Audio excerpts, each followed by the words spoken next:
इचलकरंजीतील लाल नगर परिसरामध्ये सुरक्षित आणि सुरळीत वीज पुरवठ्यासाठी बंच केबल बसवण्याच्या कामास 2 दिवसांपूर्वी प्रत्यक्ष सुरुवात करण्यात आली।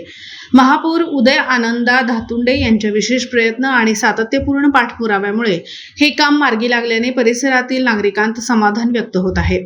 गेल्या अनेक दिवसांपासून परिसरात वारंवार वीज खंडित होणे, लोंबकळणाऱ्या वायरमुळे अपघाताचा धोका निर्माण होणे तसेच तांत्रिक अडचणींमुळे नागरिक त्रस्त होते। या समस्यांबाबत स्थानिक नागरिकांनी वारंवार मागणी केल्यानंतर संबंधित विभागाकडे सातत्याने पाठपुरावा करण्यात आला।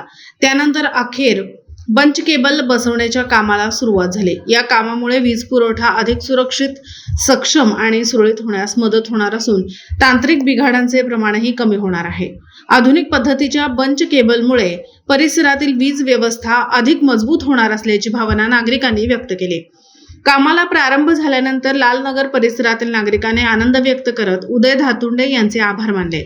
नागरिकांच्या समस्यांबाबत घेतलेली तात्पुरता आणि विकास कामांसाठी केलेला सातत्यपूर्ण पाठपुरावा याबद्दल स्थानिकांकडून सकारात्मक प्रतिक्रिया उमटत आहेत।